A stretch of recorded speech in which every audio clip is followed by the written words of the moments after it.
Professor Chan, Professor Fock, distinguished colleagues and guests, thank you very much for the opportunity to participate in this very exciting birth of a Center for Ethics in Medicine at the Chinese University of Hong Kong. We are humbled by the sense of excellence in everything that you do. From yesterday's workshops, I was much inspired by the people who are gathered here, by both your faculty as well as the audience for the enthusiasm in the workshops and in our question and answer time. I'd like to speak today about teaching and learning about bioethics in an Asian global city. And like Josie Johnston, I'd like to say that this is, again, a perspective from an individual who lives in an Asian global city.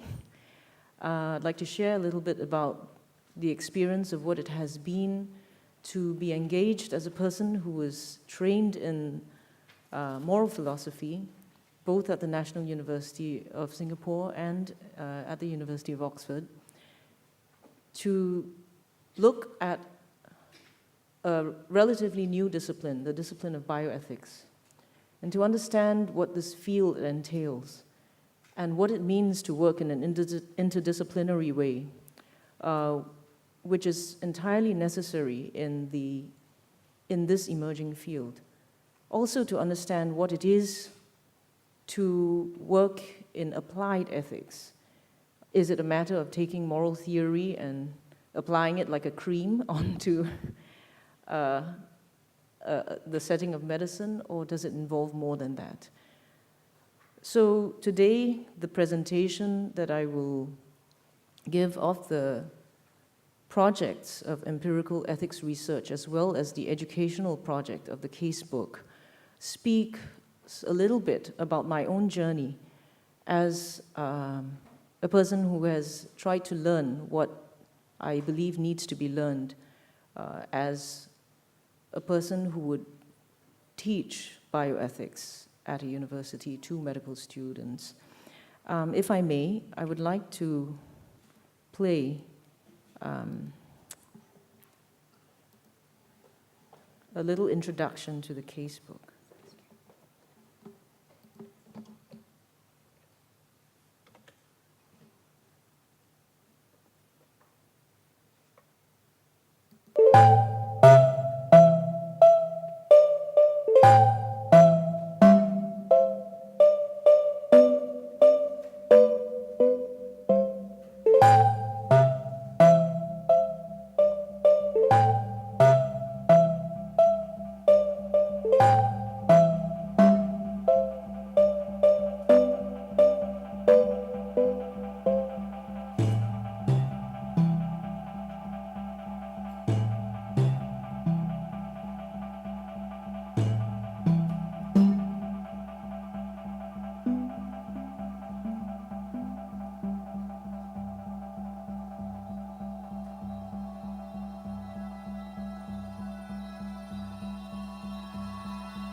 Thank you.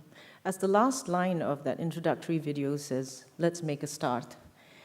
And I'd like to say something about how I made a start.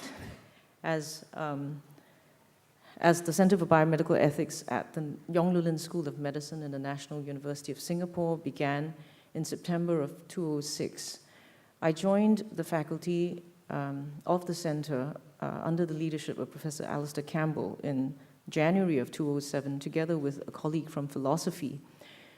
Our task was to establish a curriculum in ethics, law, and professionalism for medical undergraduates at the School of Medicine.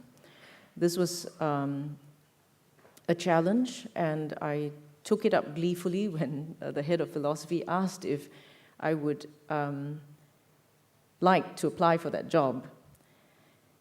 So as we began, I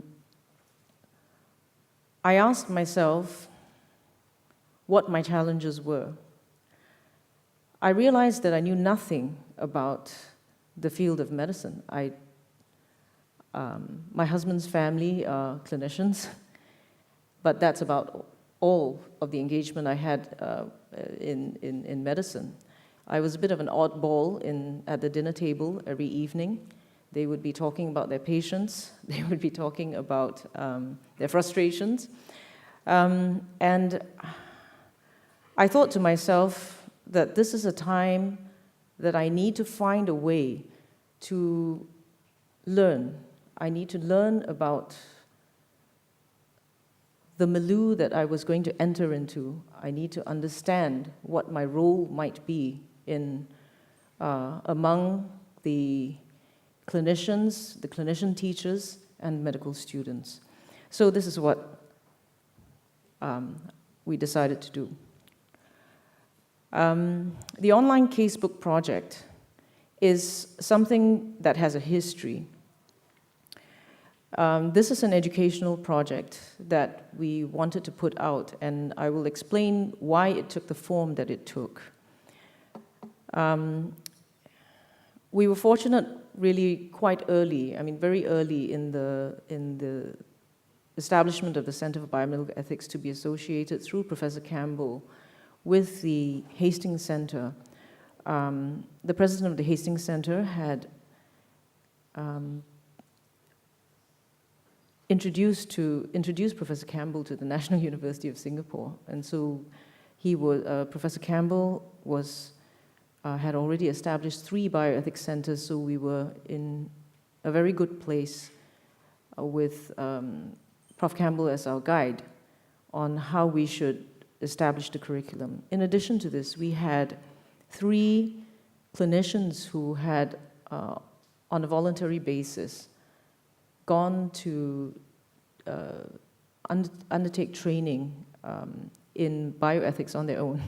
And these were Singapore clinicians who became the advisors to our department on the writing of the curriculum.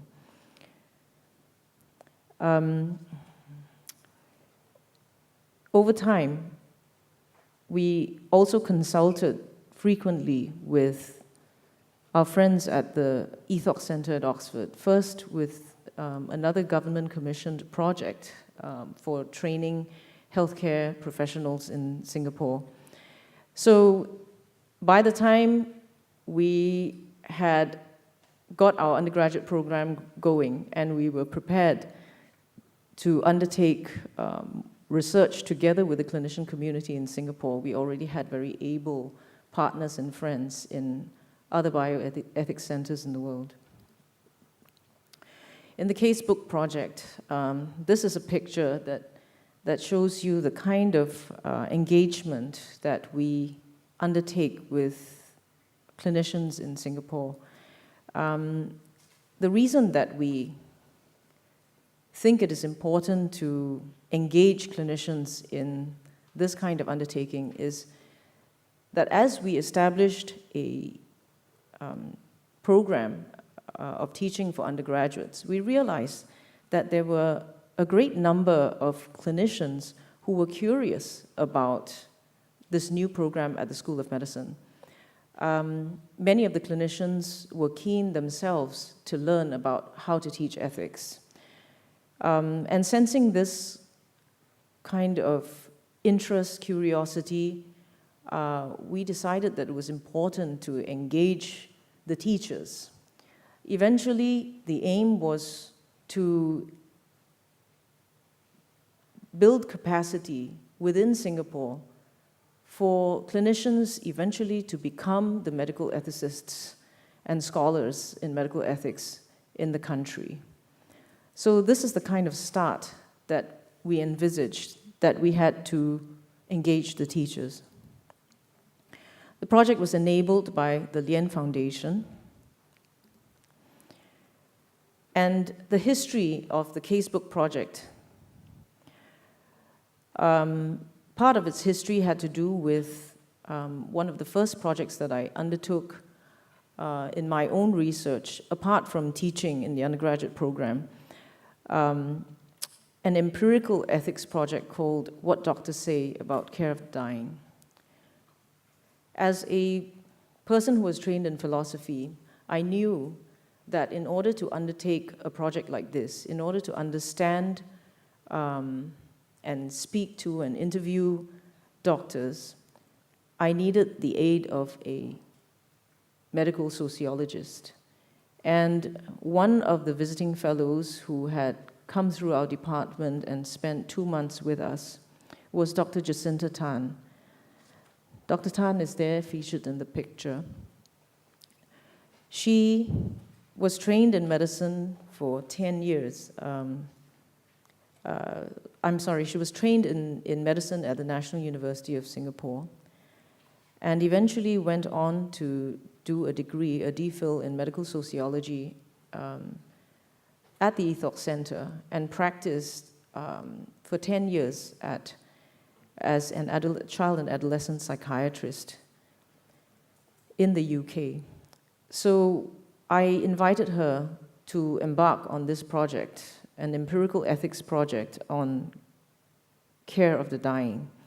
And my idea was that we should speak to doctors. The reason for this was twofold. One was, as I mentioned before, the need to engage clinicians. The second thing was that I realized that doctors are a powerful and respected group in society, and that if we wanted the public to understand that something new was happening in the training of medical doctors in Singapore, we needed to give more exposure to the voices of the voice of the medical profession. Never before had there been a kind of in-depth study and invitation to doctors to speak about their work. So the study snowballed, and eventually we interviewed 78 doctors in Singapore. They talked about a whole range of issues. The research project had a set of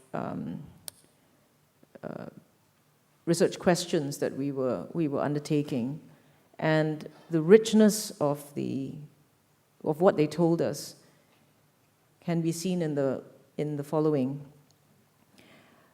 What was this? After we had collected our interview data, we then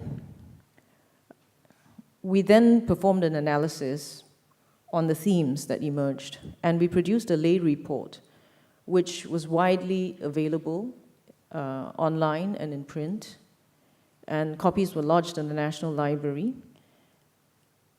To our surprise, the report was also featured on the front page of the main broadsheet newspaper in Singapore, the Straits Times. So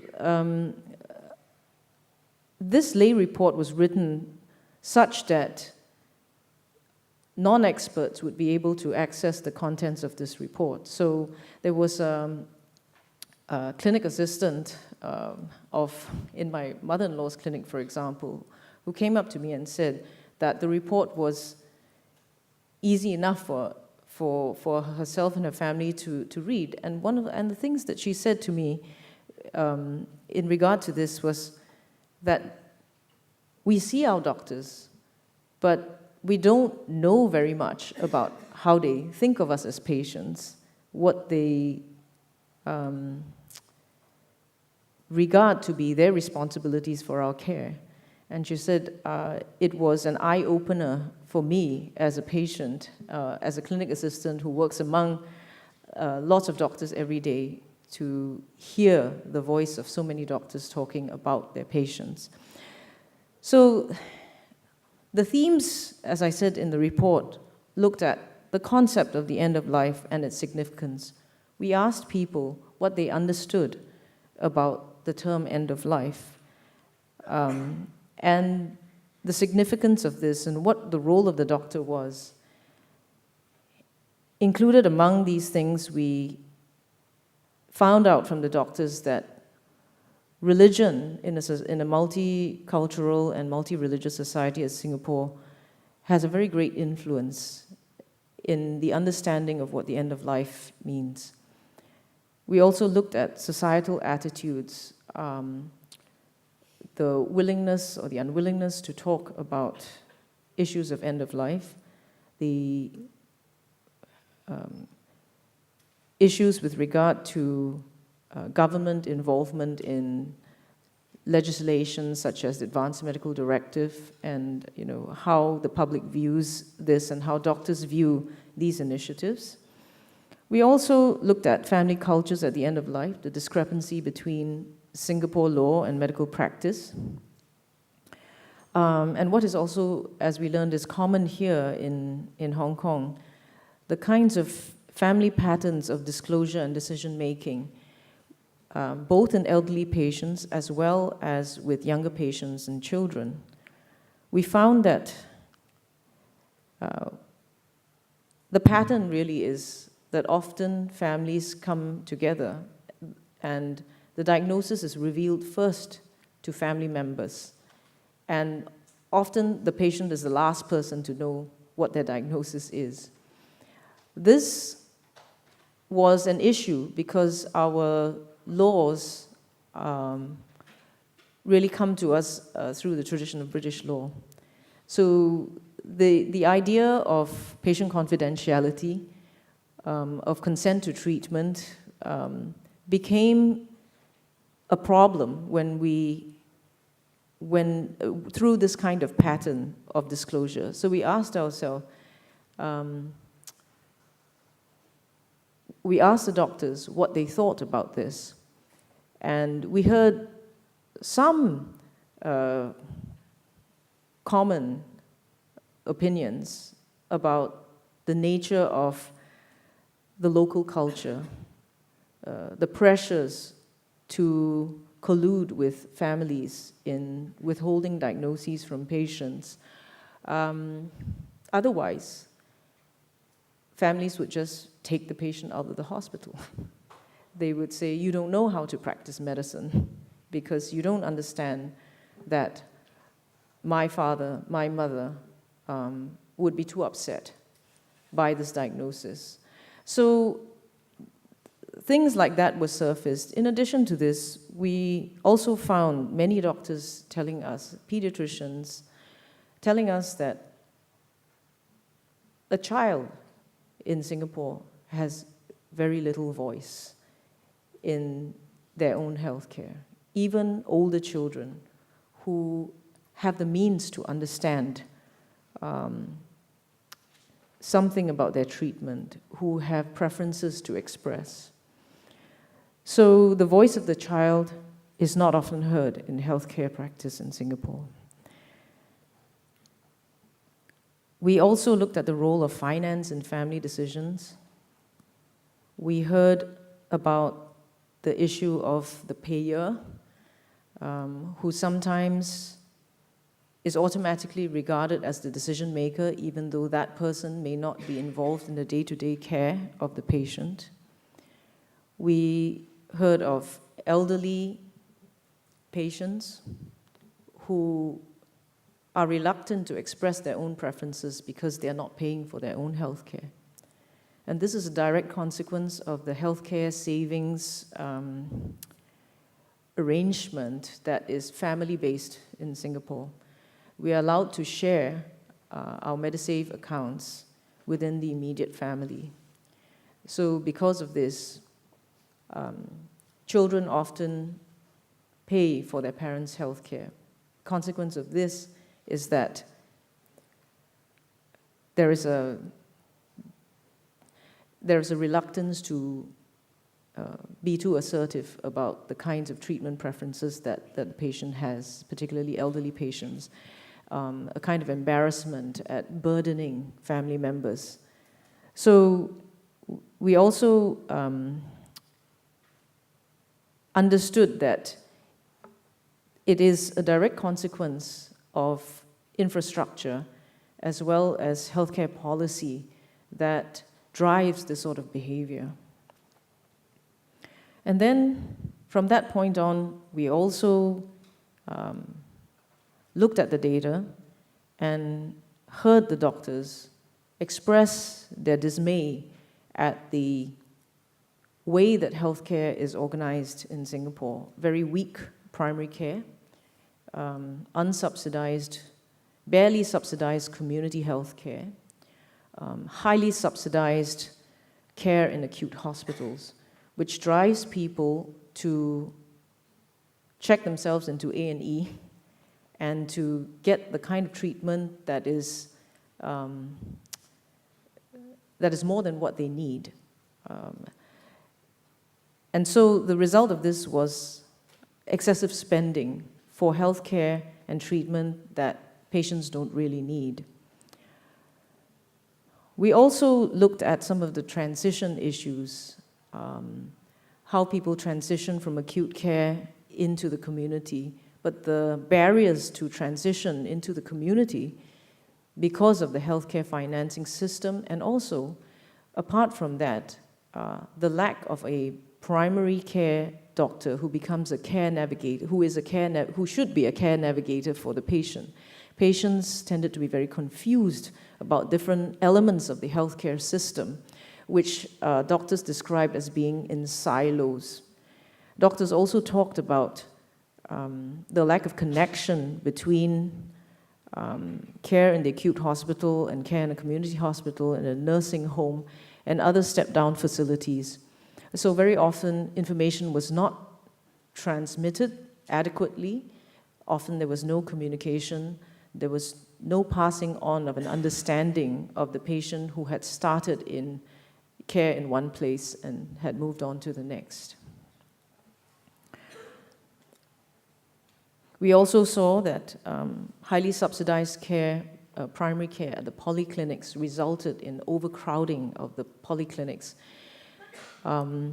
Because family practice tends to be in private clinics, people in the lowest rungs of the socioeconomic ladder in Singapore would move to the polyclinics and have all their chronic illnesses dealt with in very, very overcrowded polyclinics. Finally, we looked at the aspects of legislation, end-of-life legislation in Singapore. We asked doctors about their attitudes to Singapore law in general. We found that some doctors understood biomedical law, some didn't understand biomedical law, but as empirical researchers, we did not attempt to try to correct their understanding. We simply recorded the data. We asked them about this issue of consent and confidentiality when we practice in a setting in which families often are the first ones to hear the diagnosis, are the ones who control the flow of information and tend to put pressure on doctors to allow them to control the flow of information to the patient. We also sought doctors' attitudes to, at the time, the new Mental Capacity Act, which was enacted in 2010, and the Advanced Medical Directive Act. We spoke to them about their attitudes to withholding and withdrawing treatment. And finally, last of all, we talked to them about the relatively unfamiliar practices of euthanasia and physician-assisted suicide And through that, we got some kind of understanding of how much doctors understood about the options at the end of life.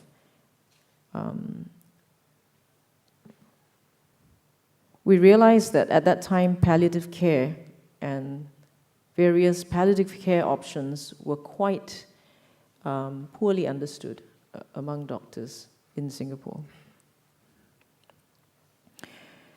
So, as I mentioned before, the media picked this up, and both the English, Chinese media, as well as the Malay newspapers featured this report. It was surprising to us. I was away from Singapore at the time when it appeared on the front page of the newspapers. It was the first time that research had been featured, had been given this kind of prominence in the national broadsheet. So it spoke to us of the need within the society to understand issues of healthcare. I was to understand from the funder that the Prime Minister also read that report closely.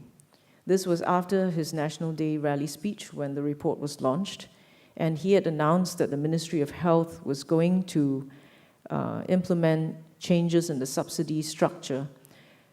At that time, it was an opportune moment for us to launch this so that the Ministry of Health would have some detailed understanding of the state of the healthcare system and our subsidy system in Singapore to inform the change in policy. History Part 2. What the doctors said spoke to us of the difficulties that they and their patients and their families face.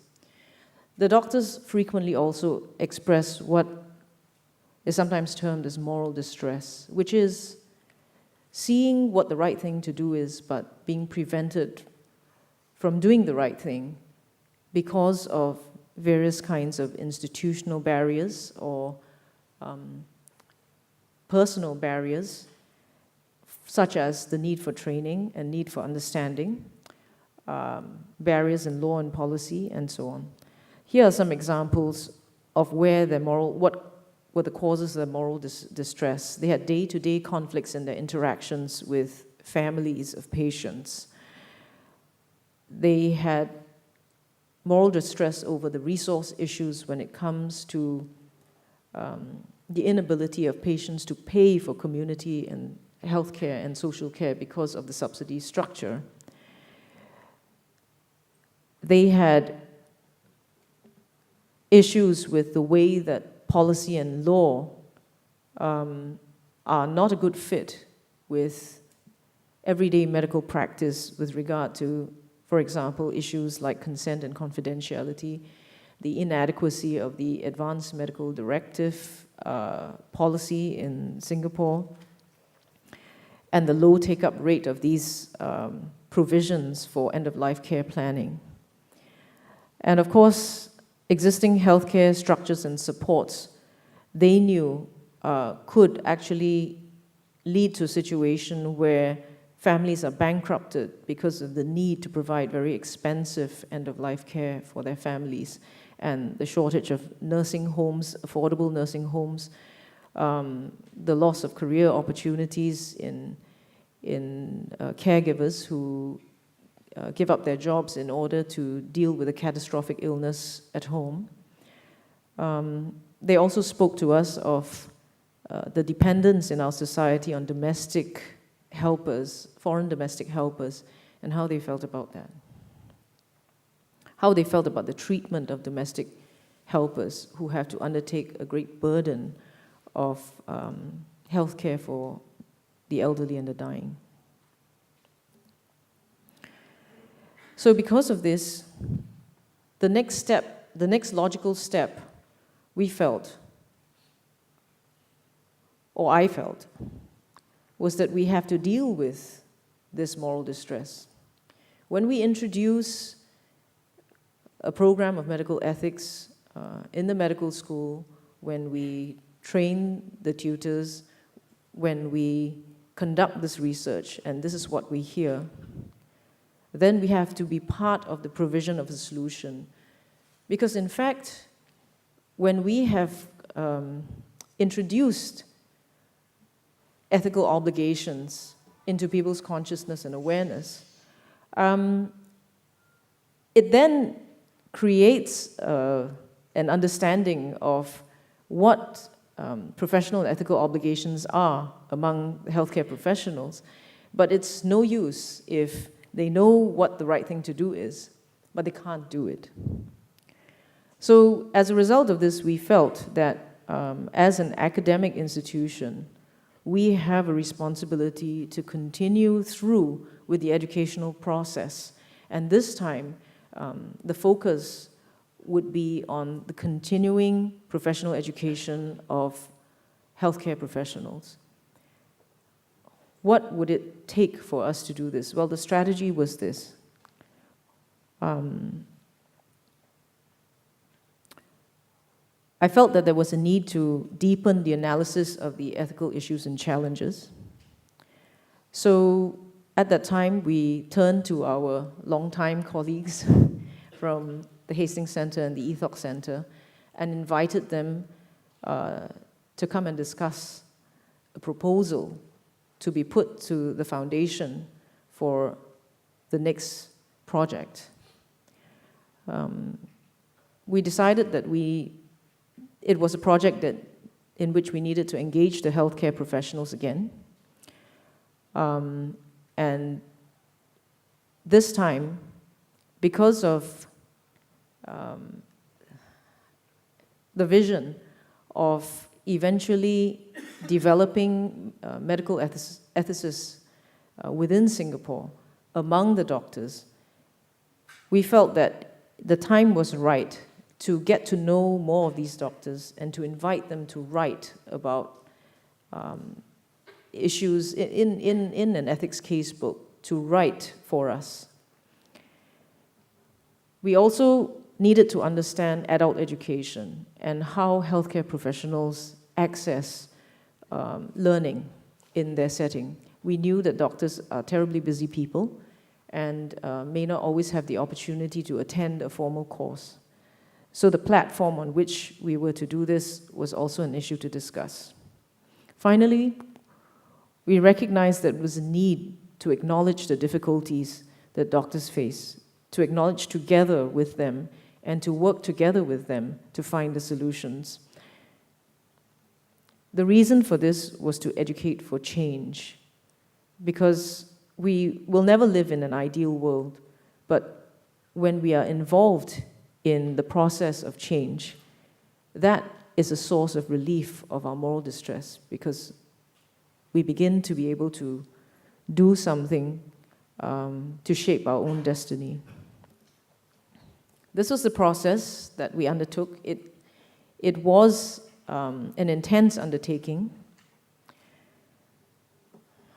We had already looked at the common difficult scenarios. We started with a group of clinicians in pediatrics, in elder care, and in acute care, in ICU, for instance.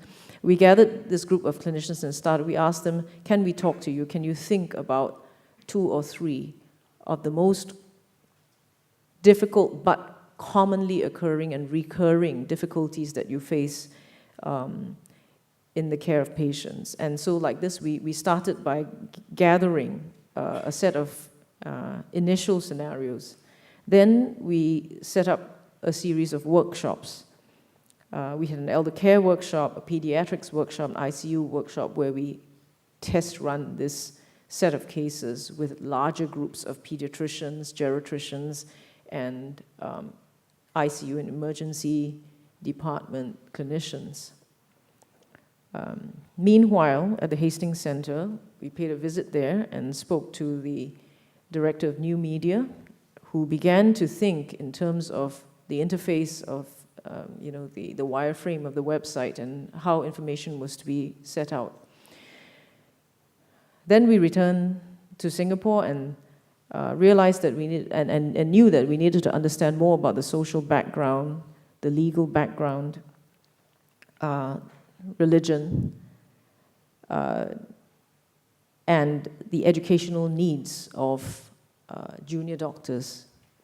So we had another workshop series, after which we wrote up 5 cases and sets of commentaries, and we piloted this at a conference of some 45 healthcare professionals.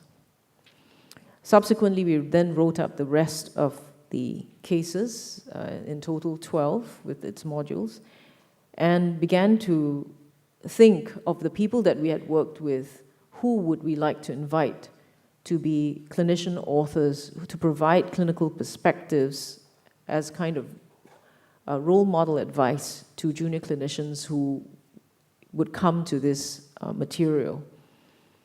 The last stages of it was the content expert reviews, for example, for law, healthcare policy, financing policy. And finally, we completed and launched the website. The spread of cases looked like this in the first set of 12 cases. From among the pediatricians, we learned that some of the commonly occurring issues they face have to do with parents who refuse a course of treatment for the child, which the doctors and the healthcare team regard as being appropriate and potentially life-saving. When parents disagree and decide, for instance, to go for non-conventional treatment, for example, a TCM treatment, the doctors told us that they had great difficulties with this. They had great difficulties with dealing with the responsibility to act in the best interests of the child. And although they understood that the parents were also trying to act in the best interest of the child, there was a difference of opinion as to what that meant. So that's a flavor of that kind of difficulty. Neonatologists talk to us about the often very uncertain diagnoses that accompany the problems of the neonate. So while the doctors are trying to understand what is the cause of the condition of the infant, parents are often in a state. And yet, very often in these cases, the diagnosis is unfolding. And there is a need for a constant communication between the neonatologist and the parents, but to provide a kind of the process of differential diagnosis in the way that the very anxious parents are able to receive at the time when they're so terribly worried about the state of their child. In addition to this, of course, there needs to be a careful weighing and understanding of what the life of the child moving forward, if the child survives, might be like, and how to communicate this to parents. In this set also, we included the case, in fact, it came from the ICU doctors. They spoke to us of people who had traumatic brain injuries, who were often able to be discharged home, but who developed pneumonias and bed sores and constantly sort of returning to the hospital for ICU care in a kind of revolving door fashion. So what do you do when a patient comes back to the hospital 20 times a year and gets rehospitalized again and again? This was a very common difficulty that they spoke to us about, which they didn't know how to crack. They didn't know what to do about this. There were issues about whether or not to to broach the issue of withdrawing of life-sustaining treatment. with the patient, or to withhold antibiotics the next time the person comes into hospital, and so on. In the course of this, we thought that it was that kind of case. But to our surprise, I sent the case summary to a neurologist. And the neurologist said, well, how does this patient communicate? And often patients might communicate, for instance, by blinking. And he said, has anybody tried to work with the patient to improve communication between such patients who are locked in,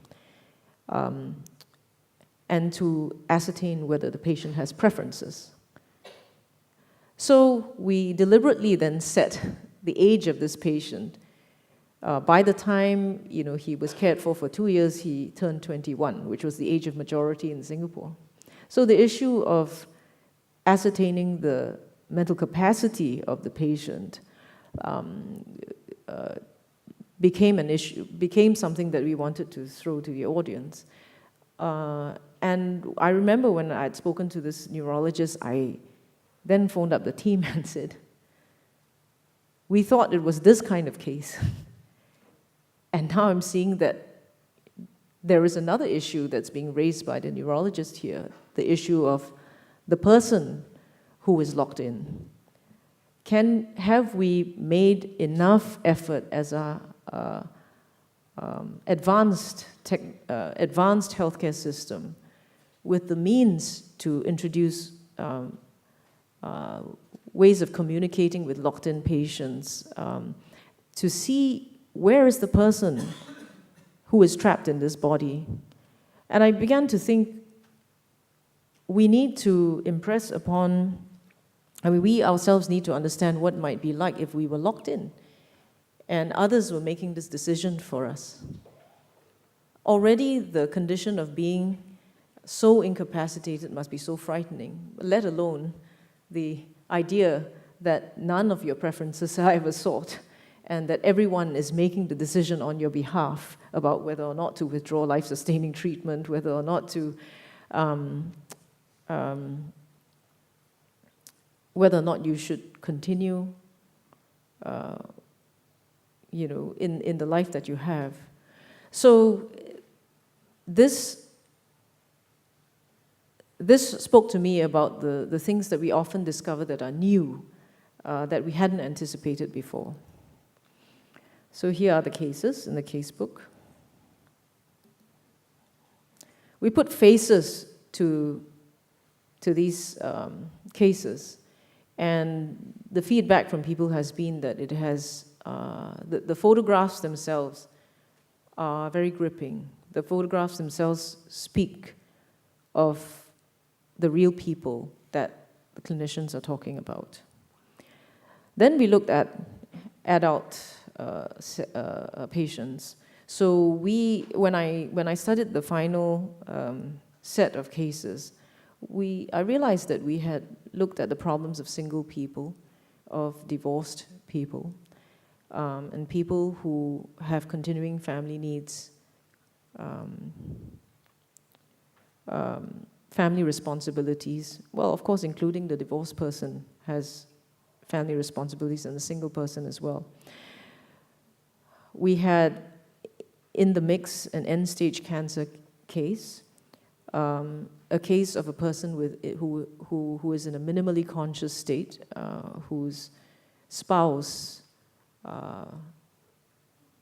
has a view about what her husband would have wanted, but then comes into conflict with her husband's parents. We look at chronic illness case in the polyclinic setting. The rheumatologist who spoke to us had herself undertaken to train polyclinic doctors in the early diagnosis of rheumatoid conditions in the population. What she said to us was that many people in the population, especially patients in poor economic circumstances, often regard their conditions as merely old age problems. So their conditions are never diagnosed. And by the time they come to the polyclinic for a diagnosis, they should have been there a year ago. They should have come a year ago. And she said by that time, their hands are almost falling off. You know, they're in such a poor state that they need quite acute and major treatment, treatment which they can ill afford. Then we looked at a GP setting, and among the issues that the GP faces is that of building trust with the patient in the community to be that care provider for the patient and his or her family. So we looked at an issue of drug addiction and rehabilitation. And finally, we looked at something that doctors talk to us about the non-compliant, difficult, and often abusive patient who comes into the hospital. We looked at issues of prejudice and what it does into the quality of health care that a patient receives. These are the cases in the casebook. Deal with that. Finally, we look at elderly patients, and very commonly the Alzheimer's patient in a nursing home with an advanced care plan to refuse tube feeding. And then very often what happens is that at the point in time when the person ceases to remember how to swallow and is unable to swallow, the feeding tube goes in. The reasons for this have to do with a number of things that, for instance, that families would get very upset if they think that you're starving the patient by not putting in the feeding tube. Other things that were mentioned was that the medications were also administered through the feeding tube. So how do you respect a person's advanced care plan in these circumstances? We looked at another common case of frail elderly patients who need hip replacement when they have fallen, and how there are many fully competent elderly people who refuse the surgery, what doctors regard as an unwise decision because they've chosen to opt out of highly effective intervention that will enable them to walk again, but they would prefer not to undergo the intervention, which would then lead to their being wheelchair or bedbound. We also looked at an elderly man with increasing memory loss and a comorbid condition, and the high possibility of misdiagnosis of what that memory loss is due to, whether the person is progressively losing their memory or whether it is a condition of the comorbid condition. So when a person requests that no aggressive treatments be given when they are in that state, are they at that stage that is envisaged? Is the memory loss something that can be reversed? So we took care to think quite carefully about the advanced directives that have been, that are common among people who anticipate the onset of Alzheimer's, and whether or not the condition is indeed that condition. Finally, because of the intense involvement of foreign domestic workers in Singapore healthcare, we also looked at our obligations to the foreign domestic worker in terms of their healthcare. Here are the cases in the casebook. So I'd like to just say a little bit more about how we look upon this as a way of educating busy healthcare professionals, particularly junior clinicians who have graduated from university, from medical school, and are starting to work in the hospital and sometimes have teaching responsibilities for medical students, or those who are going to specialist training as well. How would we establish a platform which will help them to learn, often on their own, what it means to engage in structured ethical reflection. So I want to say something about each case. When you click on a case, you'll come to this sort of page. You are able to print out the entire case module. When you click on a button, the case study itself, 2 ethics commentaries, a clinician perspective, can be printed out as a module. So you could get students to read this beforehand. Let's say if you were having a teaching session, they could print that out, bring it into the class. That's something that's accessible to all of us here, actually, if that's what we want to do. And then, what's in the case module itself is a case narrative. We adopted a narrative format because that became an effective way to represent the perspectives and the views of a range of stakeholders in healthcare. So the doctor is given a voice, the nurse is given a voice, the social worker is given a voice, the junior clinician is given a voice, for example.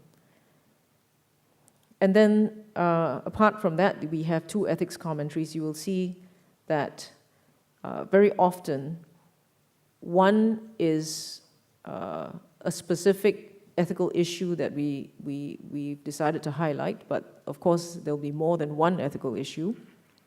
And one of the team would write this ethics commentary. Another member of the team would write the second commentary, and often that commentary will say something about the law and policy that's relevant to this issue, and translate that into, in a relevant way to how it affects the decision-making in that particular case.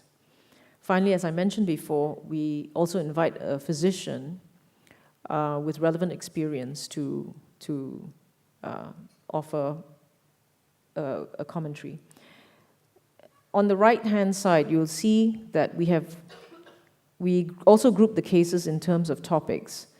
So in this particular case, the kinds of topics that are covered are clarifying diagnosis and or goals of care, decisions about potentially life-sustaining treatment, discussing and using patient preferences, and uncertainty about the patient's decision-making capacity. If you clicked on any of these, it would then draw together all the cases in the casebook that deal with that specific topic.